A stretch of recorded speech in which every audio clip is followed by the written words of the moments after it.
Welcome into another episode of Steelers Afternoon Drive. I am Zachary Smith. As promised, Alan Saunders on the road to Atlanta for tomorrow's preseason game. So we got Derrick Bell joining us. Derrick, what is going on, my guy?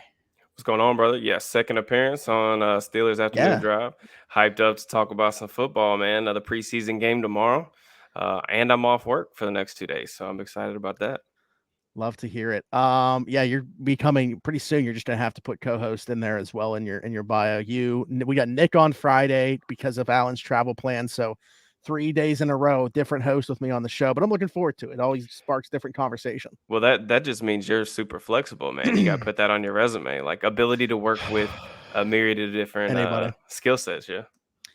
But hey, you guys make it easy to do. So let's jump into it. I went to, I don't even know. Are you on board with calling this X yet? Should I keep calling it Twitter? It's Twitter. It's Twitter to me until someone like punches me in the face and makes me start calling it X. So All right. until that So, all happens. right. Well, there we go. I went to Twitter to ask for some questions from you guys. We got some good ones here. So we'll go through some of those and then probably get some Derrick's thoughts heading into the preseason finale.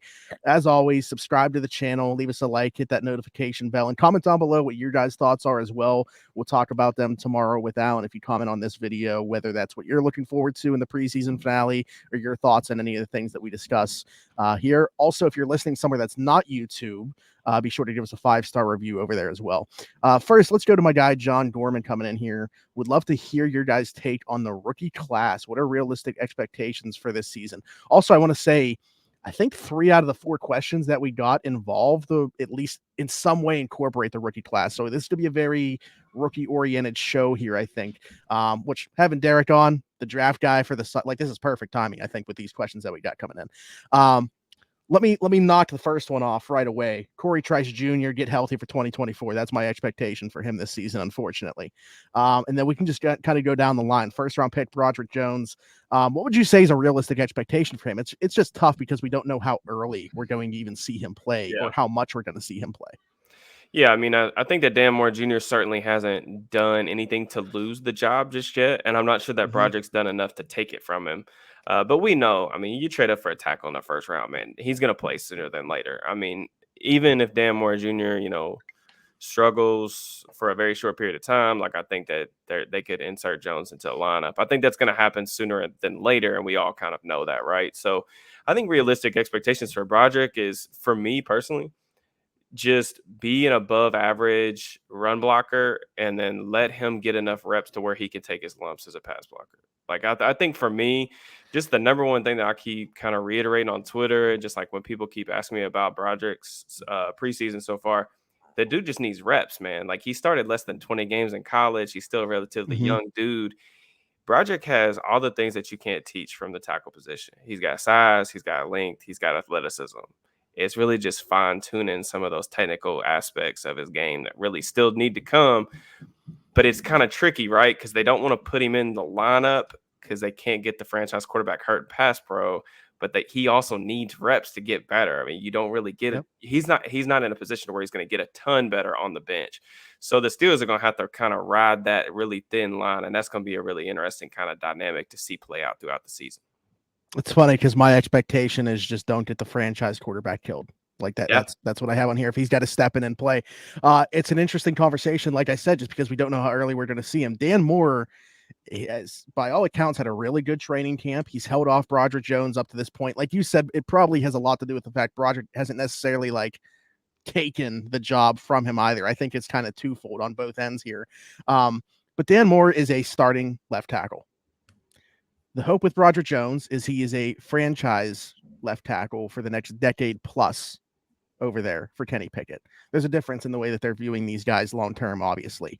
I'm very interested, and I don't want to pivot the conversation too much, with Moore taking some reps over there, if they're starting to view beyond 2023 for 2024 and beyond as the tackle duo being Broderick Jones and Dan Moore Jr., with Chukwuma Okorafor being in they can move off that contract after this season.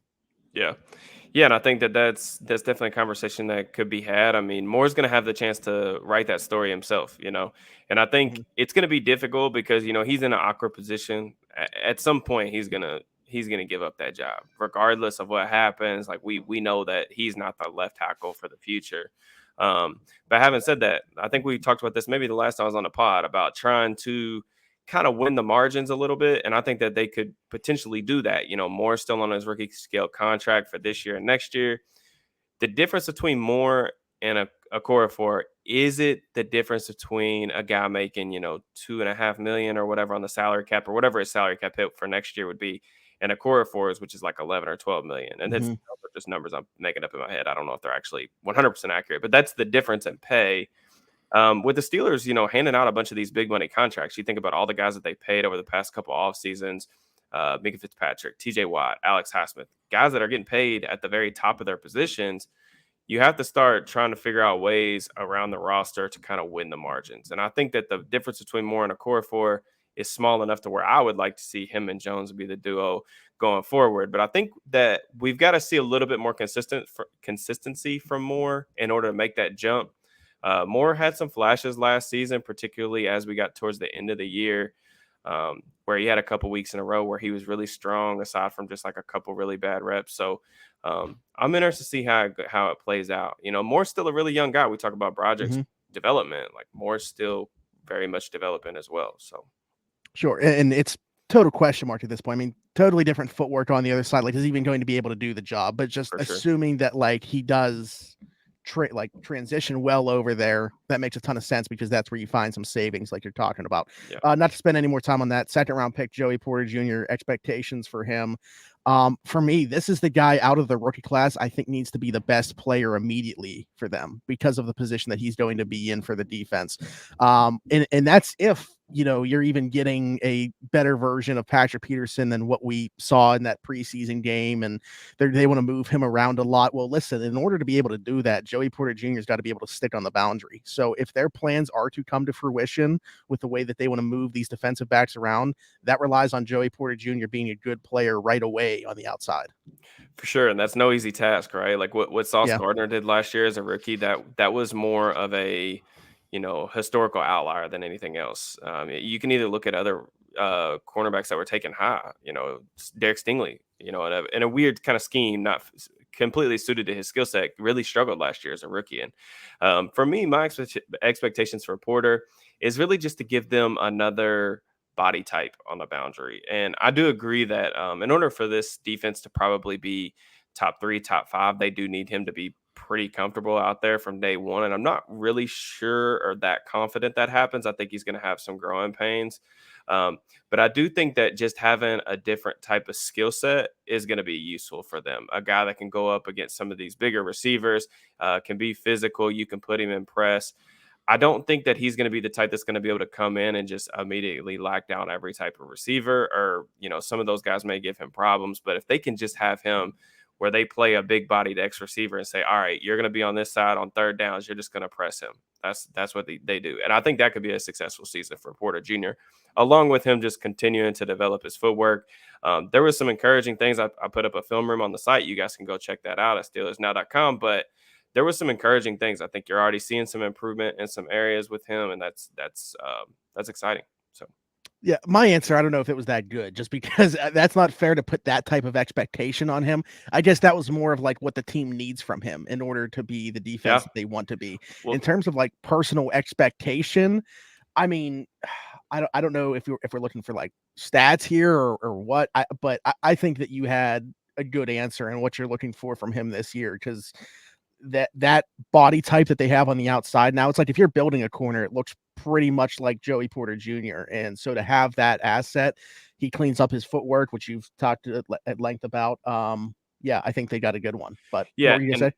And I think too, like, not necessarily saying that you were placing unrealistic expectations on him, but I think sometimes your expectations are forced on you by your surroundings, right? Like we just talked about a guy in Dan Moore Jr. Like, when Dan Moore Jr. was drafted in the 4th round, I don't think any of us necessarily said like, okay, he needs to come in and be above average starting left tackle, because we weren't planning on him being the day one guy. And then his rookie season comes along. Never saw Zach Banner. Yep. His rookie season comes along and he's thrusted into action. And, he struggled, but that was to be expected. And it's difficult to place and even though we're trying to put these things into context, it's difficult to place expectations on really all of these guys, just because guys develop at different, levels at different time frames. So, but I do think, Porter just giving them a different type of skill set on the boundary is going to be a good thing for the defense.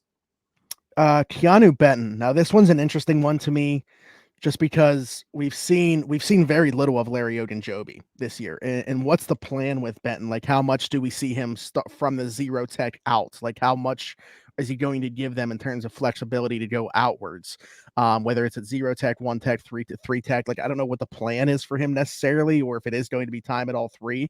So I'll say my expectation is for him to be a rotational piece on that defensive line and show flashes both in the run game. But I also would like to see some pass rush juice from him as well. I think we've seen him stuff a ton of runs here in the preseason, but once he starts really getting after the quarterback, that's when I'm going to get excited.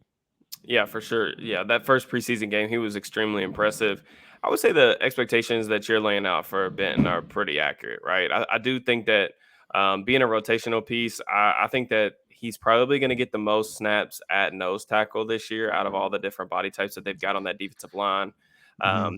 But I really liked him more as more of a three tech coming out of college. I know that he played a lot of nose tackle at Wisconsin, but I think that you can get him in there in sub packages and allow him to rush from a 2-eye and really beat the hell out of guards. And I really do think that he has that type of potential. My favorite thing about Benton is he's got a quick first step, but man, his hands are super powerful.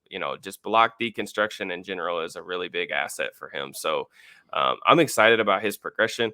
I don't know what the ceiling is for him necessarily, but I just Mm-hmm. look at him like he's going to be a really rock solid starter for the long term in this defense. I think this is actually a good point here to incorporate another question and just knock this one off the board too, because my guy Chap comes in here and says, "How much do we expect to see Benton play this year? And what about Liao? Feels a little bit crowded with Cam and Larry O." Well, I think Larry O's got to be a question mark, right? I mean, I understand that like the boot was probably a precaution thing, but we just haven't seen much of him. He was dealing with a foot injury last year. Like, I really don't know what to make of it. He got paid pretty handsomely, so they got to feel, you would hope they feel pretty decent about where he's at health wise. But that to me is a question mark going into the season. So you talking about liking Benton playing at three tech more? Well, I mean, we might have to see it depending on how Yeah. Larry comes back. So Liao's a different case though, man. Like what is the plan with him? Like, I still don't think we know exactly what the plan is for him. And I don't know that it's him seeing a lot of snaps regardless of where it is. Like, I can't envision him being on the field a ton in 2023 unless things go wrong health wise in Yeah. other areas. I mean, the defensive line in general, the depth is really good. I think, Yeah. this is one of the most talented fronts, especially when you add in the edge defenders in the National Football League. I think when you talk about Ogunjobi, I am still surprised that he got the contract that he did. And that's not because I don't think that Ogunjobi's a competent, a qualified, solid starter in the NFL. It's just from a guy who was banged up really all of last year. Didn't miss a lot of time. He was just playing through injury. We barely saw him practice even. So I was just surprised that he got the contract. But to me, it said that the Steelers really said, okay, this is a guy we've seen in person. We think that he's going to be better moving forward than he was last year once he gets healthier. The problem is, like you said, dealt with the foot injury last year that really, and he had an injury that ended his season the year prior too. So That's why this he had is a deal next with the Bears that yeah, I landed him mean, with the failed a Steelers. physical. So, I mean, now we're going on 3 straight seasons where he's dealing with, some lower extremity injuries. Is he going to be healthy? I think that is a fair concern. Like you mentioned, I think a lot of times nowadays, the boot and stuff like that, that could just be precautionary in training camp. But until we actually see him on the field, there's always going to be Mhm. that little lingering kind of question mark. As it pertains to Liao, I have been mostly encouraged by the Steelers' kind of plan for him in the preseason. Um, Getting him with his hand in the dirt is definitely the best thing for him long term because he's not athletic enough or explosive enough to really live as a full time edge. And I think if you're ideally wanting him to be a starting defensive end in the long term, you need to start transitioning him there now full time. Mhm. Instead of being this kind of jack of all trades, kind of master of none player, I think just getting him those experience, those reps, I think he has shown a little bit better flashes against the run, particularly with his hand usage, playing with better leverage. I'm still flabbergasted. I have no idea what happened to Leal's pass rush. I've said this multiple times on Twitter, but the guy that I saw at A&M and then that first preseason game last year against the Jags, I mean, he had this wide variety of, pass rushing moves, and we just haven't seen him. Like, I don't know what happened, but the regular season started last year and they And just look they who just he's evaporated. around to learn from. Like it makes no sense, right? Like It's it's hard. it's weird to me because it's almost like Leal put on this additional weight, and maybe this is coaching direction. I have no idea. I'm just speculating, but he put on this additional weight and they're kind of telling him like, "Hey, we want you to be more of this like power rusher." Like sometimes a lot of times when he comes off the ball, you can just tell he doesn't have any idea of what he's going to do on the particular rep. He has no pass rush Mhm. plan whatsoever. And there are other times where he's almost trying to be a power rusher. Well, it's like, dude, you're a converted edge defender who's been undersized for that role for quite a while now. He doesn't have the juice, particularly in his lower body. He doesn't have that type of strength to just overpower NFL level guards. So it's like use some of those finesse moves that you were using on the boundary and use those against kind of some of those slower interior guys and try to get home that way. It's just everything about Leal's last like 12 months has been really confusing to me. But he's still a really young player and somebody that I think that they're interested in developing. But like you said, the defensive line group is so deep and there's so many different skill sets and talented players that are ready to play right now. How do you get a guy like that more experience and more playing time in the midst of everything else going on is the question. It's funny because you were talking about him kind of being a jack of all trades, but that not necessarily working to his benefit. Like they should just have him play with his hand in the dirt, like prepare him to be a full-time defensive end. And you look at I was going to say, like, you look at the opposite side of that, and like that's working to Connor Hayward's benefit on the offensive side. Like you Yep. have those two tweeners where for one guy, he's kind of thriving in that role and they have plans for him. The other guy kind of, I'm not going to say like getting lost in the shuffle. We'll see what happens when the regular season comes, but you almost feel like he needs to find a permanent home as opposed to the other. Yeah, and I think too, like you mentioned Hayward, that's a good example. Sometimes being thrusted into learning a bunch of different roles can be a detriment to a young player, and then sometimes it can be a way to get yourself on the roster. I mean, I think that that's been Connor Hayward's ticket on the 53-man roster is he can do all these different things. Part of that was him doing a bunch of different things at Michigan State in college, and then also I think just we talked a little bit about expectations, but the expectations for a 6th round pick are completely different for a 3rd round pick. So 6th Mhm. round pick, you're trying to scrap and do everything single thing that you can, play special teams, all this stuff just to stick on the roster. Where it's like a 3rd round pick, those guys aren't necessarily starters in year one, but those are guys that you're planning on being, incorporated into the starting lineup over the course of a rookie contract. Those are developmental pieces that you're looking forward to, playing, a good amount of snaps. Whereas Hayward's probably never going to be a guy that's going to play more than a quarter of the offensive snaps just because of the guy, like his positional value. So I don't know, man. Leal to me is still the biggest question mark. Feel like I'm watching him a ton on tape just because I'm curious on how it's going to all play Mm. out. I really don't know. All right. Moving along with the rookie class here as we work our way through Darnell Washington. I think this is an interesting one because I expect him to be like a ready-made come in, drop him in, and he's an elite blocker at the position and help out in the run game. At the same time, I'm probably not expecting him to catch a ton of passes this year. I don't think that he's going to have that role in year one. Maybe he catches a couple touchdowns or something when they draw some things up in the red zone, but I wouldn't expect him to have a huge role in the receiving game. But I do expect, to see some 12 personnel and him running people over this year. Yeah. Yeah, I think you kind of hit the nail on the head there. Like expectations is just for him to come in and be an asset in the run game. The Steelers really laid the foundation. Their blueprint on offense right now is to run the football and be super efficient on offense. And having that tight end that's going to be able to at least hold his own against some of the edge defenders that he's going to go up against is going to be a huge asset for them. A guy that can get out in space and block. I think the thing with Washington that's intriguing for me is his hand usage and stuff could definitely like his overall technique could definitely improve. He's kind of just winning on pure strength and size right now. So the sky's the limit with him as a blocker. And then you mentioned as a receiver, he's probably never going to be a high volume guy, but I think that if he provides value in some contested catch situations, which it sounds like he has done a decent job of in camp, just based on what we've heard. Mm-hmm. He drew those 2 pass interference penalties. Mitch was throwing some YOLO balls up to him and letting him try to go get it and drawing some flags. I think all that stuff is good. Washington to me is going to be, maybe not this year, but throughout his rookie contract, he's going to be a player that I think some people are going to be disappointed with. But I think if you actually really look at the film, he's going to be an incredibly useful player. Never going to be a fantasy player, never going to be a guy like that. I mean, even like when you watch him run routes, it's so funny. They've had him running some like over routes and some stuff over the middle of the field. He can run away from defenders. Like, he's physical at the break point. He's got decent straight line speed for a guy his size. But then, they tried to have him run a stick and nod. I think it was this last game. And man, it looks so uncomfortable for him whenever he's like trying to shift his weight and drop his weight, like to make a break, like a sharp turn, anything like that. He moves like a battleship sometimes. And that to me is going to limit his receiving upside, but he's going to be a good player. I just think it's going to be a very role specific rookie year for him. So it's funny when you talk about like running different routes. I like, if they let him be physical at the top of his routes, like they let him in that first preseason game, it's going to be tough for guys covering him. Yeah. But I almost watching, Mitch throw those passes up and him draw those DPIs. I was almost wondering if that would be the most use that they would get from him in the passing game this year. It's just, he's going to draw pass interferences at times with smaller defenders just all over him, and everyone's a smaller defender to him. But you know what I mean?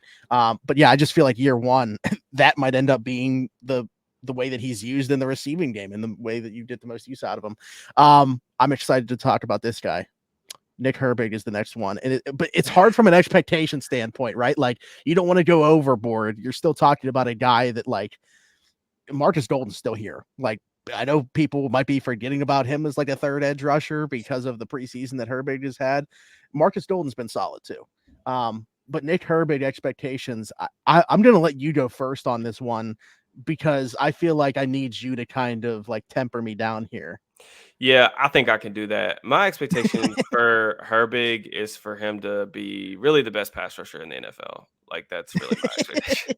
Nice. No, I mean, how can you not be extremely excited about him after what we saw? I mean, that cross chop that he hit this last game, legitimately one of the best moves I've probably seen in the past calendar year. I mean, it was so. Dude, 4 months so ago, we smooth. were talking about, can this guy be an edge player? Or should he be off ball? Like, well, we knew he could rush the passer. Like, if we saw it in college. Like, we were like, this dude can rush the passer. It was rather, even though he was a solid run defender in college, it's like, is he going to be able to hold up on the edge with those, short arms coming at him, not like chasing down plays? Yeah, is he going to be able to hold up at the point of attack? He put on some weight after the combine, or after the season ended, I should say. But Herbig, man, it's so difficult because, like we kind of mentioned with the defensive line, they're so loaded at that position. I mean, they have arguably the best, or one of the best for sure, edge duos in the entire NFL. And then you look at Marcus Golden, he's been a productive player throughout the entire course of his career, completely different skill set to Herbig. But then you're throwing this rookie in, and it's like, he's rushed the passer, I think, 22 times in the preseason, and he's got 2.5 sacks and a couple of other pressures. I mean, he's been literally unblockable. So how do you find a role for him? I've seen people say, oh, like, he definitely has some potential as like a DPR. And you look at the value of those guys, you think of, Bryce Huff for the Jets, or James Houston for the Lions. And those undersized last year. Yeah, those undersized guys that you could just come in and say, like, all right, go get the passer on third downs. Those are super. I think the NFL is getting more accustomed to, okay, we can definitely use a guy like that in a role specific way. The problem is with Herbig is, how are you going to use him like that when those third down situations, you're going to want Watt and Highsmith on the field at the same time? You know what I'm saying? So how much of an impact is he going to be able to make on 8 snaps a game? You know what I'm saying? If Golden can hold him off, for the entirety of the season, as the third edge rusher. So as exciting as the preseason has been, man, it's just like, I don't know if there's going to be enough snaps for him to really shine in the regular season. Well, maybe Highsmith plays some slot corner. Yeah. covering Stephon Diggs against Buffalo. No, but I agree with you. That's why it's just hard to even find like a baseline here for like from a statistical standpoint. What he's doing, we don't even know like how many snaps he's going to see. Like you would like to see find packages where he can get on the field. You know, like when we saw Highsmith's rookie year, right? Like we saw T.J. Budd and Highsmith on the field at the same time together. I think they're going to find some ways to do that, but again, then like, is it Golden though? Over Herbert in a lot of these different scenarios, who you can trust more in the run defense right now. And it's tough too because Golden over the course of his career, like if you go back and watch his tape, Arizona last year was super. They did a lot of like exotic stuff up front. Like they relied a lot on stunts and different things like that. And if you put Golden, like he's just a totally different skill set, so he can rush a little bit more over guards because he's got a little more pop to him. He's a little bit bigger of a guy. Can they mix Herbig in there? I mean, I'm just trying to figure out like ways that they can get him on the field. Because listen, this is a dude too that did every type of pass drop that you can possibly do for a linebacker at Wisconsin. So he has experience, dropping in coverage as well. So maybe on some of those dime looks, if you wanted to get super creative and stuff, maybe they can get him on the field there because it's not like you always have to bring him. If you drop him into the quarter flat or something like that, he can do those things. I don't know. I'm very interested to see how much of a priority they make him this year in terms of just getting him reps. But there's a very, very hard ceiling to what this really can become if Watt and Highsmith are both healthy, and that's a good thing. Depth is a really good thing because even if like we said, even if he only plays 8 to 10 snaps, that's better than what they were getting from Jameer Jones last year. You know what I'm saying? So he can still find an impact. Right.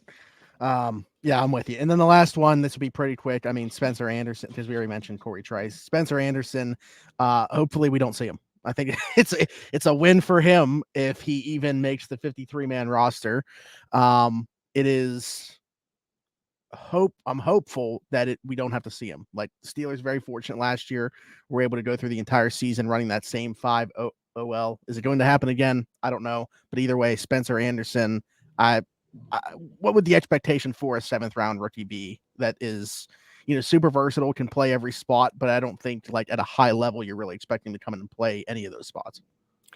Yeah, you're spot on. I don't think you want him seeing the field, especially in the regular season this year. I think the realistic expectation is just for him to continue to develop. I do think that he needs to find a home, whether that is at tackle, whether that is at guard, whether it's at center. With Kendrick Green, with this Kendrick Green stuff, I mean, it's got that experiment. That experiment should have ended last year, but it has to come to an end this year. So I'm just looking at it right now. Like right now, though, if they played a football game tomorrow in the regular season and Mason Cole gets hurt, Kendrick Green's probably the center, right? So yeah, I would hope. Or do they want to move somebody else? Like, because then you're talking about moving 2 pieces, but it might be for the betterment of the team to move Daniels. It would be or for the yeah, it would 100% be for the betterment of the team. Only because, and I've said this about James Daniels, we talked about guys that have been moved around. That's not necessarily always to the benefit of the player. James Daniels in Chicago, they were moving him around like every season. It was like, all right, you're a center this year, you're a left guard this year, you're playing on the right side this year. That's really difficult for guys, especially James Daniels, who was pretty young coming out of college. So, but if a scenario happened where Mason Cole was hurt and you didn't trust Nate Herbig to snap, then they would have to move Daniels to the center spot, and they'd have to plug Kevin Dotson in at guard. Just because, and I really mean this, I try not to come off as like just really, I try to be respectful when I'm talking about like players, but Green, his performance it craters the entire offense, and not just the offensive line. Like nobody can look good with him in the lineup, and that's just, I know that really sounds like harsh, but like that's just really how it is, man. Like even like the simple center 101 stuff, making sure the slide's going the right way to the blitz protection, making sure that he's snapping the ball correctly in shotgun. Those simple things that you really need your center to do, he just can't do them. And like NFL teams, we saw it his rookie year. If you have a black hole on the offensive line, like whether that's at guard, whether it's at tackle, whether it's especially at center, defensive coordinators are smart enough, like, okay, we're going to attack that guy. We're going to make sure that he has to pass protect one-on-one every single time in passing situations. And that's what they'll do to him. And like, you just can't have that happen. So I think, but going back to Spencer Anderson, just be a intriguing enough piece for them to want to keep you on the roster and develop you at one position, regardless of what that position is. I think that's a win for the Steelers if he makes the roster. Yeah, 100%. All right, one more question here. It comes from Ken Sterner. Who are the D linemen the Steelers will keep on the 53? To me, this will be the toughest cut to make. It is, man. Like, there's what, 8 probably NFL capable defensive linemen on this roster right now. How many are they going to keep? Where are you at with this? Yeah, I think I don't know if it was Nick or Alan that wrote up a piece on it, but the Steelers have already pretty much admitted that they're going to lose a NFL caliber, 53-man roster caliber defensive lineman to cuts. I mean, they have too many of them, and they're not going to be able to roster all of them. I think it would be best case scenario you were able to get like a late day 3 pick for one of these guys that they weren't capable of keeping. But I really think it comes down to, the guys kind of on the bubble for me are. It seems like Montravius Adams is pretty safe. Yeah, he's still rolling with the ones. Yeah, I mean, he's still playing with the starters, so I don't know how you could say otherwise just yet. I think the guys that are really on the bubble are probably a guy like Armon Watts, Isaiah Loudermilk. We know DeMarvin Leal is going to stick around because he's a 3rd-round pick. Like, even though he hasn't really necessarily shown a ton to necessarily make us believers just yet, I think he's going to be around. Watts, to me, is a really interesting player because I think he's a better pass rusher than a lot of the guys that are kind of on the roster. Like, I think he's a better pass rusher than Loudermilk, Leal right now, definitely Fehoko. So he's a guy that I'd like to keep around just for extra pass rushing juice because you can never have enough of those guys. But would they rather keep kind of a guy like Loudermilk who they're really familiar with and they've kind of spent the last couple of years developing? If it's close, I think you always kind of sort of lean towards the draft pick over the free agent signing, especially when that guy's on like a veteran minimum kind of contract. I'm interested to see what you think about this because I think the conversation could go a million different ways. Yeah, I mean, if we were like another year down the line right now and we still haven't seen anything different from DeMarvin Leal, it's probably him for me, honestly. Yeah. But that's not the case as we sit here right now. It is really tough. I mean, if Montravius Adams wasn't still running with the ones, that would actually be where my mind went to next. I just don't see that as happening. Nick has talked me in so much. The way that he's talked up Fehoko and Loudermilk all training camp. Again, this isn't even like firsthand me seeing them. It's just kind of relying on secondhand information, the way that those two have looked. Fehoko to me is going to keep out of the guys that we're talking about here, is going to keep the linebackers the cleanest. I think the way that he's taking on these double teams in the interior is going to let those guys play free. It's funny because we talked about it. And again, this wasn't the only issue with Devin Bush, but how much would a guy like Devin Bush have appreciated having Braden Fehoko in front of him? Sure. I'm gonna lean at being Armon Watts as the guy that doesn't make this roster. Yeah, and that's tough because I really do. I think there's zero doubt in my mind that Watts will land on a roster and be active on game day. Did you hear Montravius Adams' quote about this, about their defensive line depth? No, I think it might have been in the story that I was talking about with Nick and Alan. I read the article. I remember somebody saying something about it being like a brotherhood, and they were like really upset that it was going to get broken up. Yeah, but it was also like, man, wild to me to hear a player say this, but you got to appreciate it. If I make a younger player, if I help a younger player get better and I get cut because of it, that's great. Yeah. So be it. I'm going to land on an NFL roster. It's maturity and humility, especially to say that in a public forum. And, and that's these decisions, man, like this week after the 3rd preseason game, when they have to cut down these rosters, like it sucks, man. It sucks all around. Like seeing these guys that have worked so hard to make their dreams come true. And then, just to fall short, especially in a circumstance like this, where it's like, I don't think Watts has been phenomenal in the preseason, but I mean, he's had a couple hits on the quarterback. He's had a couple nice pass rush reps. It sounds like he's had a decent training camp, even if he hasn't been spectacular. So it's not like he's done anything necessarily to be a huge disappointment and land himself off the roster. It's just he's probably going to be caught in a numbers game. The thing with Fehoko that's interesting to me is if Benton's going to be the guy, and when they're in those 5 down fronts, and they're base 3-4 as you call it, if Benton's going to be the nose tackle on early downs, if that's their plan for his role, at least somewhat in his rookie season, where does that leave Adams and Fehoko? I think keeping 3 nose tackles, even if I like Benton more as a 3 tech, keeping 3 nose tackles probably isn't really necessary in today's NFL. So, like you said, Adams is still running with a 1, so I lean him there. And Fehoko probably is the better fit for those early rundowns where you're just trying to get somebody to 2 gap and take up 2 blockers and let the linebackers roam free, which is important, especially when you consider who they've got back there. Holcomb is a guy that really needs to be kept free. So I do think that that's consideration. But man, I would be against that philosophy, keeping Adams and Fehoko, both of those guys on the roster. Just my personal opinion from a roster building standpoint. No, I think that makes 100% sense. And I'm curious as to what other people think about this, because this is probably the hardest cut that they're going to make from the roster. You almost feel like, and Alan and I discussed this, get your take real quick before I ask you about this preseason finale. Why not just keep all of them? If they really are all that good to be on an NFL roster, and you don't feel like you have enough good defensive backs or whatever worth keeping, because they're probably going to start out the season like they always do, 25 offense, 25 defense, 3 specialists. If you don't feel like you have a good enough defensive back depth, like at the bottom of that roster, worth keeping that many guys, take one from there and keep all those defensive linemen, at least to start the season, and go from there. Yeah, I mean, attrition's going to set in eventually, right? Like, we know the Steelers aren't going to be completely healthy. Now, whether those injuries happen at, defensive line, whether they happen, elsewhere, we don't really know. It's impossible to predict. But like I said, man, it's a good problem to have. Like, don't get me wrong. A lot of NFL teams would love to be putting themselves in the position that the Steelers are in, where they're trying to figure out, how to fit all these guys on the roster.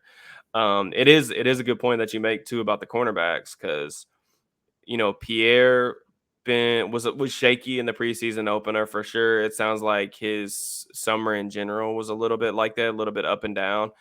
With Corey Trice Jr. getting hurt, that was a really big kind of bummer / disappointment. It sounds like Elijah Riley and Chandon Sullivan, both those guys are gonna have good shots to make the roster. Riley seems like a lock to this point based on how they've kind of talked about him. But Sullivan has gotten some time with the ones as well in these preseason games. So I don't know. Those guys are technically cornerbacks, but neither one of those guys are ever going to play outside. So do you want to keep? I don't even know who would the other cornerback that you would keep? Like, who would be the other guy? If you kept one of Riley and Sullivan, Peterson's your backup slot. Who's the 6th corner that you would even keep? Barku? Madre Harper? I don't know who you would keep in that scenario. Yeah, no, I don't think that there is one. Probably Barku, but I don't think that we're there with that. Yeah. So yeah, I don't know. I don't know. Obviously the Trice thing was a big bummer. I think that potentially, with the way that Pierre's summer has been, if Trice Jr. doesn't get hurt, he could have been in danger of missing the 53. But with that happening, you don't have another solution as like, somebody coming off the bench on the boundary. So I feel like their hands kind of forced. Now, if you see an outside addition at some point as, rosters trim, then yeah, he could be in trouble. And that's a good thing to point out too. Like, the Steelers aren't the only ones that are making all these decisions, right? All other 31 NFL teams are going to have to make these decisions. So is there a team out there that is going to end up cutting a corner, kind of like the Steelers are probably going to have to cut a defensive lineman that they don't want to cut? Maybe there's a team out there that's going to have to cut a corner because of either cost or, opportunities for young guys, or just, roster influx of talent. Could one of those guys kind of step in and the Steelers say, okay, we think that this guy could be an upgrade over James Pierre. Pierre slides back to the 5th cornerback spot, so he's only playing special teams, whereas your 4th cornerback, is the kind of the next guy up in case of injury. So I'm comfortable with Pierre as the 4th cornerback, because I think he looks better in situations where you can kind of be game plan specific with him. You have to let him press. You have to give him help over the top. You're not doing a ton of game plan stuff in preseason, so he doesn't look as good. So I'm comfortable, but I'm not extremely confident in some of their answers in the secondary at the moment. So All right. And then the last thing that I want to ask you with tomorrow, as the time of recording this tomorrow, of course, being the preseason finale for the team, what are some final things that you're looking forward to as they wrap? It's still so crazy. Like, okay, they play their last preseason game on the 24th. They won't play another football game till their regular season kicks off on September 10th. So a lot of time here in between the preseason finale and the regular season. But what do you need to see in this finale? I think we talked about a lot of the young guys, and that was kind of those were kind of the guys I wanted to talk about. Project Jones, just continue development. I want to see, it's crazy to me. I pointed this out on Twitter, but it's crazy to me the amount of reps that he's winning right now, just off pure athleticism. And it really is wild that he's able to do some of the stuff that he does on the football field without having really, in my opinion, a clue of what he's doing with his hands or overall technique. So Project Jones, the guy that I'm looking for. I would really like to see. I would really like to get comfortable with someone in the slot. I know Mike Tomlin says that he's comfortable with Patrick Peterson in the slot. Yeah. Y'all talked about this yesterday on the podcast. I am not extremely comfortable about that, and I'm not really 100% comfortable with Riley or Sullivan in passing situations. So I would like for one of those guys to do something tomorrow night that makes me go, huh, okay, I feel a little bit better about it. The defensive line situation, somebody's got to make a splash to make this roster. And then I think the last thing for me is I think probably the top four of the Steelers wide receiver room has been very good. We haven't heard a lot about Allen Robinson, but I think that Calvin Austin, Deontay, and George Pickens have all done exciting stuff this summer to get fans, excited about what they could potentially be this season. The other guys have been pretty disappointing, I think, really throughout the summer. The guys below them, the fifth and sixth guys shooting for a roster spot. A guy that I'm kind of a little bit interested about is Des Fitzpatrick. He had that really awesome tackle on special teams against the Mm-hmm. Bills to pin them deep in their own territory. So with Cody White waived, injured, Hakeem Butler kind of flaming out as well, could he make a push for a practice squad spot? It seems like Boykin and or Gunner are probably going to take the last active roster spots once cut time comes. But I'm interested to see, like, what are you looking forward to the most? Ooh, I hate to piggyback off your answer, and it's been my answer, I think, the entire preseason, but just, yeah, the slot corner thing, man. I need an answer to it It's before very the regular worrisome. season kicks I'll off. be honest with you. It's Yeah. very worrisome. And if we're not going to see much, like we might see, and Alan talked about this yesterday too, you might not even see them have like three corners on, like you might see a lot of three safeties or like Quan as the dime linebacker. Like you might see a lot of different sub packages that don't even involve having a true slot corner, if you will, on the field. So, but there's not an answer there right now that gives me, that makes me settled on where this defense is at. I'll say that. And just before we get out of here, the reason that's so important and like what you're talking about, having a mix and match with personnel, I think that there may be enough there for them to get by. But if they really want to reach kind of the ceiling of this defense, I'm not sure that they can do it with the slot situations that they've got. I think you have to have that figured out, just because if you go into a game and say like Peterson is in the slot and you're not comfortable with him or anyone else in man coverage and this out of the slot, because a lot of NFL teams are moving their best receivers inside because it's a way to get them off of those double teams, get them two-way goes. So if you can't trust any of those guys in man coverage, it really limits the coverage menu on what you can really do on third down. And that is not only makes you more predictable, it kind of hamstrings you as a coordinator. So I think it makes your job a lot more difficult. Not to mention that you'll be in that same scenario relying on a rookie cornerback on the outside. So the defense still has the potential to be really good. I like a lot of the talent. They may be so damn dominant up front that it might not matter, man. To be honest with you, they may just wreck teams up front to where the back end can be really patchworky, and it won't matter. But we'll see. It's definitely the biggest question that I have going forward.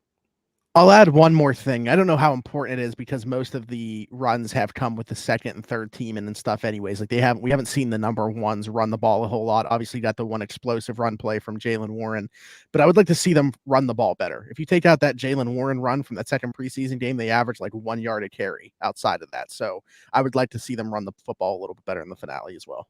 Yeah, that's a good shout. I mean, please, someone please block for Anthony McFarland. He is running for his life behind the line of scrimmage. Seriously. Please, Yeah. I'm begging you. All right, Derek, tell the people where they can find you.